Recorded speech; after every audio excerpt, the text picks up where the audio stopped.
ମୋ ରୋମିଓ ରେଡ୍ଡି ଜାତିରେ ତେଲଙ୍ଗା ଏକଦମ ଲଫ ଆଉ ରାଗି ଗଲେ ଫୁଲ ଦଙ୍ଗା। ଆପଣ କହୁଛନ୍ତି ବେଶୀ ଗୋଟେ ମୋତେ କାହିଁ ଲାଗୁନି ଭଲ ପାଇବା ବଢ଼ିଛି ବୋଲି।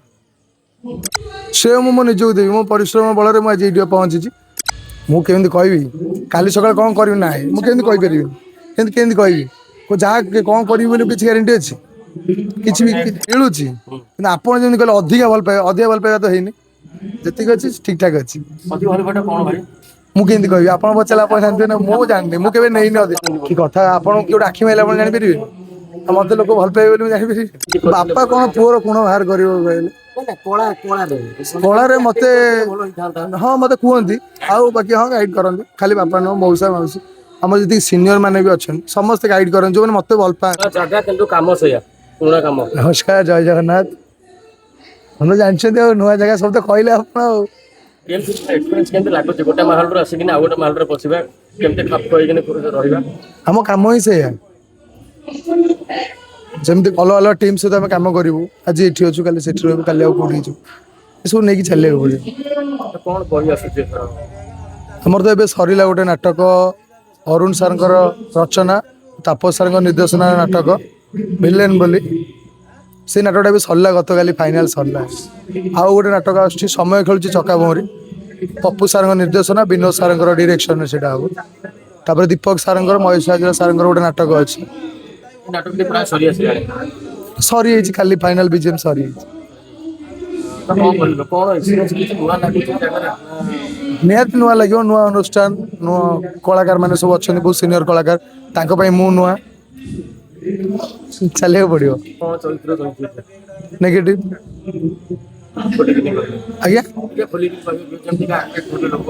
ଆଟେ ନୁହଁ, ନାଟକ ଦେଖନ୍ତୁ, ସୁନ୍ଦର ସୁନ୍ଦର ନାଟକ ହେଇଛି। ଖାଲି ଆମ ନାଟକ ନୁହଁ, ସବୁ ଯେତିକି ଯାତ୍ରା ପାର୍ଟି ଅଛି ସବୁ ପାର୍ଟିର ନାଟକକୁ ଦେଖନ୍ତୁ, ନାଟକକୁ ଭଲ ପାଆନ୍ତୁ।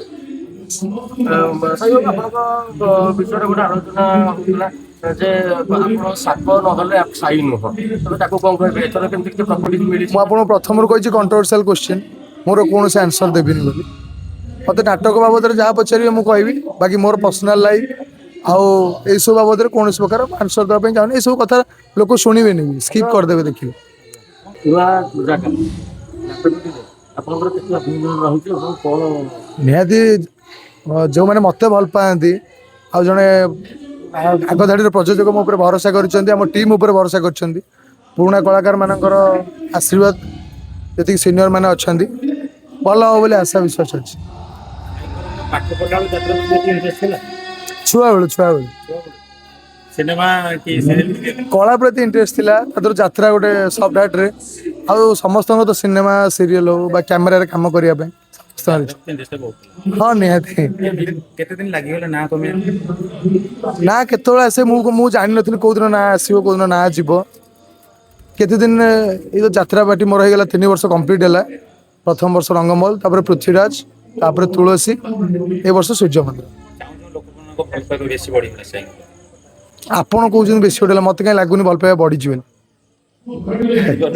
ନା ସେମିତି ହେଇନି, କାହିଁକି ନା ଭଲ ପାଇବାଟା ବହୁତ ପ୍ରକାର ଭଲ ପାଇବା ଅଛି, କିନ୍ତୁ ଭଲ ପାଇବା କେତେବେଳେ ଆସିବ କେତେବେଳେ ଯିବ ତାର କୌଣସି ପ୍ରକାର ଲିମିଟ ନଥାଏ। ଲୋକ ଭଲ ପାଉଛନ୍ତି ଭୁଲିଯିବେ, ସେମିତି ସବୁବେଳେ ହୁଏ ସେମିତି। ସାଇକୁ ଆମେ ଛୋଟ ବେଳଠୁ ଜାଣିଛୁ। ହଁ ଛୋଟବେଳଠୁ ଜାଣିଛନ୍ତି, ମୁଁ ଶିବାନୀ ଗଣନାଟ୍ୟ ସହିତ ଛୋଟବେଳୁ ମାନେ ଜଡ଼ିତ, ଯେହେତୁ ମୋ ମଉସା ମାଉସୀ ସେଠି କାମ କରୁଥିଲେ, ଛୁଆବେଳୁ ଯାଏ ତାଙ୍କ ପାଖରେ ରୁହେ। ତାର ପ୍ରଭାବ ପଡିଲା କି? ନିହାତି କଳାକାର ମାନେ ଯୋଉ ସଙ୍ଗତ, ଭଲ ସଙ୍ଗତ କୋଉ ଭଳିଆ ଯୋଉ କହନ୍ତିନି ଗୋଟେ କଥା ନାହିଁ, ଭଲ ସାଙ୍ଗରେ ମିଶିଲେ ଭଲ ସଙ୍ଗତ। ମୁଁ ଯେହେତୁ କଳାକାର ସାଙ୍ଗ ମାନେ ମିଶିଲି, ତ ସେଠୁ କିଛିଟା ଇନ୍ସପିରେସନ ମିଳିପାରିଥାଏ। ବାପାଙ୍କ ପାଖରେ ସେମିତି କିଛି ନଥିଲା? ହଁ ଥିଲା। ବାପା କିଛି ସପୋର୍ଟ କରିଛନ୍ତି? କଣ କହିଲେ? ବାପା କିଛି ସପୋର୍ଟ କରିଛନ୍ତି? ମୋ ଘରେ ସମସ୍ତେ ମତେ ସପୋର୍ଟ କରନ୍ତି ସବୁ କାମ। ବାପା କଳା ଜଗତରେ ଥିଲେ? ହଁ ବାପା ବିଗତ ଦିନରେ ବି ଆର୍ଟିଷ୍ଟ ଥିଲେ, ଡିରେକ୍ଟର ବି, ଡିରେକ୍ସନ ବି ଦିଅନ୍ତି। ଆପଣଙ୍କର କୋଉଠି କଣ କମି ରହିଲା, ବାପା ଆକଟ କରନ୍ତି, ତାକୁ ଖୁଣ ବାହାର କରନ୍ତି? ଏମିତି ବାପା କଣ ପୁଅର ଗୁଣ ବାହାର କରିବ କହିଲେ? କଳାରେ ମତେ ହଁ ମତେ କୁହନ୍ତି, ଆଉ ବାକି ହଁ ଗାଇଡ୍ କରନ୍ତି। ଖାଲି ବାପା ନୁହଁ, ମଉସା ମାଉସୀ ଆମର ଯେତିକି ସିନିୟର ମାନେ ବି ଅଛନ୍ତି ସମସ୍ତେ ଗାଇଡ୍ କରନ୍ତି, ଯୋଉମାନେ ମତେ ଭଲ ପାଆନ୍ତି। ଏ ପିଲାଟାକୁ କହିଲେ ଏଇଟା ଠିକ ହବ ତା ଭବିଷ୍ୟତ ପାଇଁ, କୁହନ୍ତି। ଆପଣଙ୍କୁ ଯଦି କୁହାଯିବ ଯେ କାହାକୁ ଶ୍ରେୟ ଦେବା ପାଇଁ, କାହାକୁ ଦେବେ ଆପଣ? କୋଉଥିରେ? କଳା ଜଗତର ଆପଣଙ୍କର ଆପଣ ଯୋଉ ପୋଜିସନରେ ଆସିକି ପହଞ୍ଚିଛନ୍ତି। ସେ ମୁଁ ମୋ ନିଜକୁ ଦେବି, ମୋ ପରିଶ୍ରମ ବଳରେ ମୁଁ ଆଜି ଏଇଠି ପହଞ୍ଚିଛି। ବାକି ରହିଲା ଆଉ ଯେତିକି ତ ସବୁ ସମସ୍ତେ ଜାଣିଛନ୍ତି ମୁଁ ଏଠି ଠିଆ ହେଇଛି କଥା କହୁଛି, ସବୁ ଭଗବାନଙ୍କ ଈଶ୍ୱରଙ୍କ ଇଚ୍ଛାରେ। ନିଶ୍ୱାସ ଚାଲିଛି ବୋଲି କଥା ହଉଛି, ନିଶ୍ୱାସ ସରିଗଲେ ସରିଗଲା କଥା। ସେଥିଲାଗି ଆଉ ତ ବାପା ମା ଆଉ ଯୋଉମାନେ ମତେ ଭଗବାନ ଏମାନଙ୍କର ସବୁ ସେମାନେ ତ ପାଇଁ ମୁଁ ଏଠି ଠିଆ ହେଇଛି। ଆଉ ବାକି ନିଜର ପରିଶ୍ରମ ଚେଷ୍ଟା ବଳରେ ମୁଁ ଏଠି ପହଞ୍ଚିଛି। ସାହିତ୍ୟ ନାଟକ କରୁନଥାନ୍ତି କଣ କରୁଥାନ୍ତି? ମୁଁ କେମିତି କହିବି କାଲି ସକାଳେ କଣ କରିବି ନାହିଁ ମୁଁ କେମିତି କହିପାରିବିନି। କେମିତି କେମିତି କହିବି ଯାହା କଣ କରିବି ବୋଲି କିଛି ଗ୍ୟାରେଣ୍ଟି ଅଛି? କିଛି ବି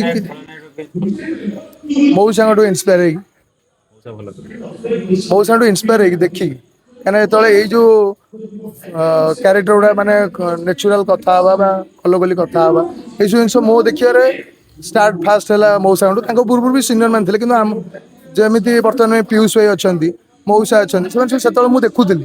ପିୟୁଷ ଭାଇ ନାଟକ କଲେ ମୁଁ କ୍ଲାସ୍ 3-4 ରେ ପଢୁଥିଲି, ସେତେବେଳେ ନାଟକ କରୁଥିଲି। ହଁ ହଁ ହଁ ହଁ ସେଥିପାଇଁ ଖଳନାୟକ ଟା ବେଶୀ ପସନ୍ଦ ହେଇଛି। ହଁ ହଁ। ଆଚ୍ଛା ଏବେ ଯୋଉ ନୂଆ ନାଟକ କରୁଛନ୍ତି ସେମିତି କିଛି ଗୋଟେ କଟା ଡାଇଲଗ ସେମିତି ଅଛି ଦର୍ଶକଙ୍କୁ କହିଥିଲେ? ହଁ ଗୋଟେ ଡାଇଲଗ ଅଛି, ମୁଁ ରୋମିଓ ରେଡ୍ଡି, ଜାତିରେ ତେଲଙ୍ଗା ଏକଦମ ଲଫ, ଆଉ ରାଗିଗଲେ ଫୁଲ ଦଙ୍ଗା।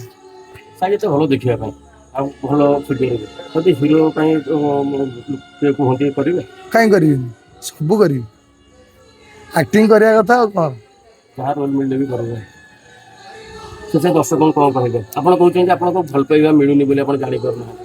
ମିଳୁନି କହିଲେ ମିଳୁଛି, ହୁଁ। କିନ୍ତୁ ଆପଣ ଯେମିତି କହିଲେ ଅଧିକା ଭଲ ପାଇବା, ଅଧିକା ଭଲ ପାଇବା ତ ହେଇନି। ଯେତିକି ଅଛି ଠିକ ଠାକ ଅଛି। ଅଧିକ ଭଲ ପାଇବାଟା କଣ ଭାଇ? ମୁଁ କେମିତି କହିବି, ଆପଣ ପଚାରିଲେ ଆପଣ ଜାଣିଥିବେ ନା, ମୁଁ ଜାଣିନି, ମୁଁ କେବେ ନେଇନି ଅଧିକ। ଦର୍ଶକଙ୍କ ପାଖରେ ହଁ ଆପଣଙ୍କ ପ୍ରଶଂସା ସବୁଆଡେ। ଆପଣଙ୍କର କଳାକୁ ଦେଖିକିରି ଲୋକମାନେ ଗୋଟେ ରାଇଜିଂ ଷ୍ଟାର ବୋଲି ସେମାନେ କହୁଛନ୍ତି। ଆଗକୁ ଭବିଷ୍ୟତରେ ବହୁତ ଭଲ କରିବ ଏବଂ ଏବେ ମଧ୍ୟ ସେ ଗୋଟେ ପୋଜିସନ ଆଣିସାରିଲେଣି। ଯୋଉମାନେ ବି କହୁଛନ୍ତି ସେମାନଙ୍କ ତୁଣ୍ଡ ସୁତୁଣ୍ଡ ହଉ, ତାଙ୍କ ଆଶୀର୍ବାଦ ମୋ ଉପରେ ଥାଉ, ମୁଁ ଆଗକୁ ଯାଏ। କେମିତି ମାନେ କଣ ହେଲେ ଆପଣଙ୍କୁ ଲାଗିବ ଯେ ହଁ ମତେ ଭଲ ସେମିତି ପାଉଛନ୍ତି? ତାହେଲେ ଗୋଟେ କଣ କ୍ରିଏଟ କରିବି ନା କଣ? କଣ ହେଲେ ସେମିତି କିଛି ନାହିଁ। ଆପଣ କଣ କହିଲେ କହିଲେ ଅଧିକା ଭଲ ପାଇବା ହେଇଯାଉଛି, ମୁଁ କହିଲି ନା ଅଧିକା ହଉନି, ଭଲ ପାଇବା ଅଛି, ଅଧିକା ହଉନି, ଏକ୍ସେସ ହଉନି, ଠିକ ଠାକ ଅଛି।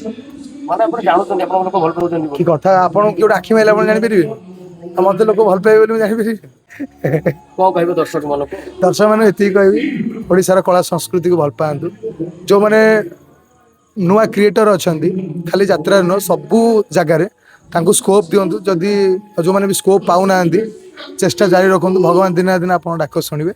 ଏମିତି ସମସ୍ତଙ୍କୁ ଭଲ ପାଆନ୍ତୁ, ସମସ୍ତଙ୍କ ଭିତରେ ବଣ୍ଡିଙ୍ଗ ଭଲ ଥାଉ ବାସ୍।